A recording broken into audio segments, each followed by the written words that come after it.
Is your Dell Vostro turning on but stuck on a black or blank screen? We will troubleshoot startup issues, repair Windows boot files, restore system functionality with Windows Recovery and Command Prompt, and get your laptop running again.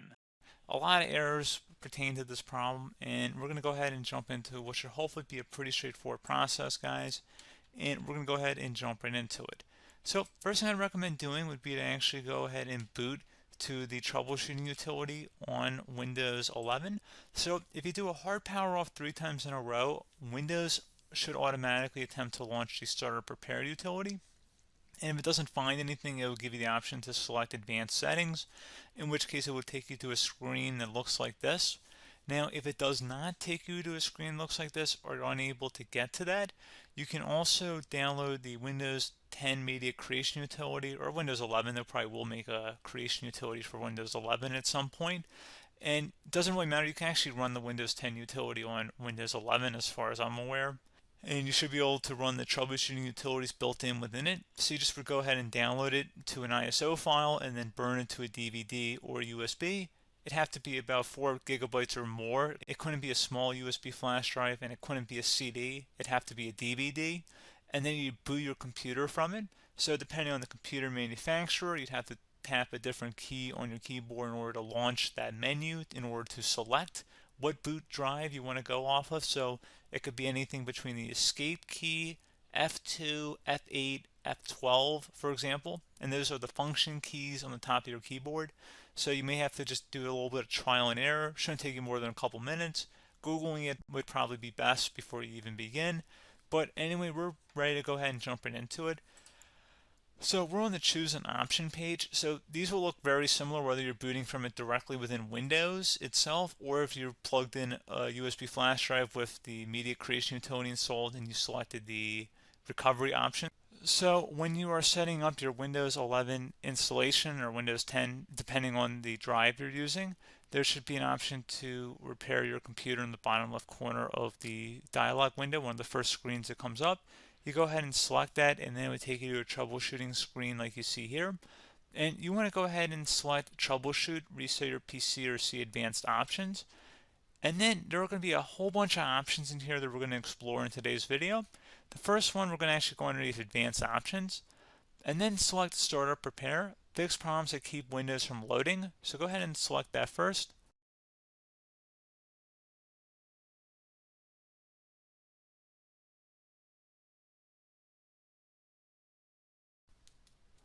Okay, so you can see it could not repair our PC. That was our first option we could try. Something else, if we go back into advanced options here, and then select troubleshoot, we're going to go underneath advanced options again.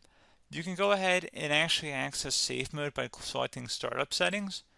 And then if you select the restart button, you have the option on the screen, select safe mode with networking, which will give you a key on the screen. It'll tell you which key to press to enter that. I believe it's the F7 key. It'll do that for you. I'm not going to go over that in today's tutorial because I don't really want to go into safe mode, but you're more than welcome to attempt that by going into here and then selecting restart. Again, it'll launch another screen. It'll say what key do you want to press, and it'll give you like 7 or 8 different options, and you want to select safe mode with networking. There's also an option for a command prompt too, but that's going to be something we're going to cover later in this video, and we don't even have to go through that in order to access it. So that's why I'm not going to really push for that, because unless you know exactly what's causing the problem, you probably don't need to go into safe mode. Unless you're trying to recover files, in which case then you definitely can go into safe mode, but we're trying to actually recover our computer here. So I hope that makes sense. Something else we can also try here as well would be to uninstall updates, remove recently installed quality or feature updates from Windows. So if you go ahead and select that, you can uninstall the latest quality updates, which generally is the more day-to-day updates. Feature updates are the less regularly released ones, like the big ones. I would equate it to service packs in like Windows 7 and Windows Vista and Windows XP. So larger updates that occur once or twice a year at most. And the quality updates are more just a regular update. So probably obviously depend, it'll take longer if you're going to try and uninstall the latest feature update versus quality update, and maybe you don't need to go back that far. So just giving you guys a couple pointers with that. Something else you can also look at here, and we're going to jump into the command prompt in a little bit, but you can select system restore, which will use a restore point recorded on your PC to restore Windows. And this is something I would highly recommend here, guys. So select next. Assuming you have a restore point saved on your computer, you go ahead and select the most recently created one, and you'll select next, and then you'll select the drive. You shouldn't actually have to select the drive. You can scan for affected programs, but we're going to keep it all default here, and then we're going to select finish. So once started, system restore cannot be interrupted. Do you want to continue? I think we're going to select yes. I don't think we have anything better to do on our computer right now, so just give it a moment here to initialize. It will take a couple minutes to run, obviously depending on how large your hard drive is and how much is saved on the system restore point. So just give it a couple minutes here.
Okay, so you can see the system has been restored successfully. We're going to go over a couple different methods addition to that if that did not work. So I'm just going to pause the video and we're going to start back on the recovery screen that we started with. Okay, so a couple other things we can try here too. If you go back into troubleshoot, you can select reset your PC, while you choose to keep or remove your personal files and then reinstalls Windows. You can select to keep my files, which will remove apps and settings but keeps your personal files. You can also select remove everything, which will remove all of your personal files, apps, and settings.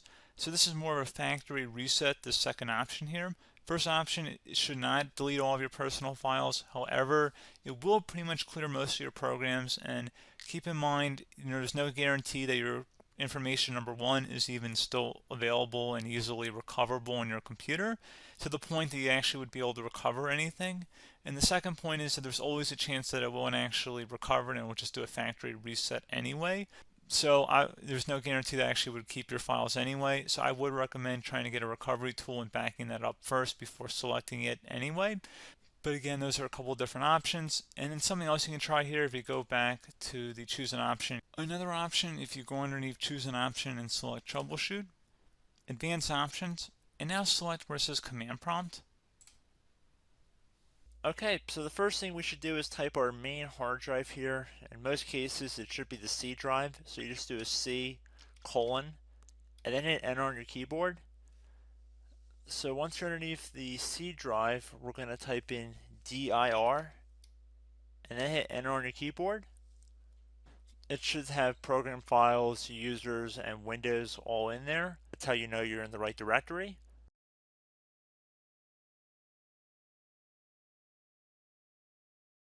In some cases, it might be the D drive as well, so just keep that in mind.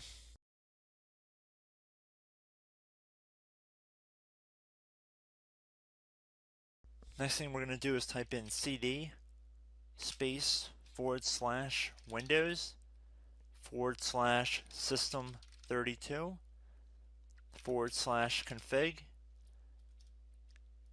and then you're going to hit enter on your keyboard.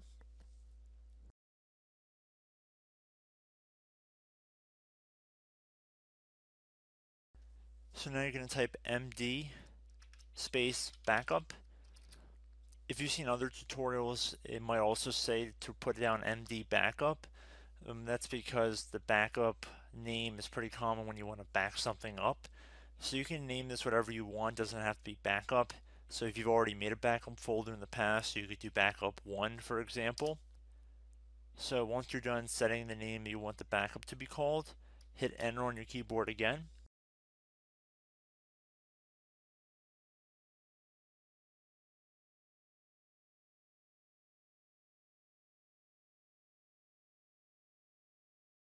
At this point you want to type copy, C-O-P-Y, space, then you want to do the star symbol above the 8 key, then do a period or a dot, whatever you want to call it, then another star sign, and then another space, and then type backup, and then hit enter on your keyboard.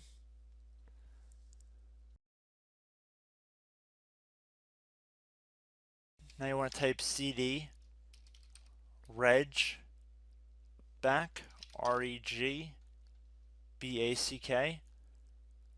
and then hit enter on your keyboard. So now that we are under the reg back, so now you want to type dir again, and then hit enter.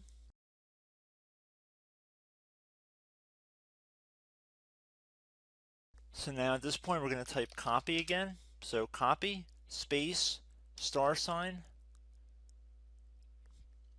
dot, another star sign, space, and then 2 dots. So we're going to type copy, space, star sign, dot, sign, star sign, dot, dot, and then hit enter on your keyboard again. So for overwrite, you want to overwrite all. So type A on your keyboard, so capital A, and then hit enter on your keyboard.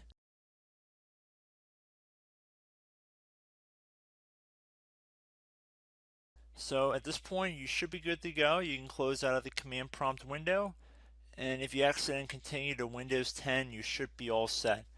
So I hope one of these 3 or 4 different methods we went through in this tutorial helped you guys out. Again, I'm not sure if you guys heard me earlier, but try to go back into your safe mode if possible and uninstall any programs you know might be conflicting with the Windows startup if you can get into safe mode. So just keep that in mind. Something very simple like that could be blocking up everything. So again, I hope this tutorial helped you guys out, and I will catch you in the next tutorial. Goodbye.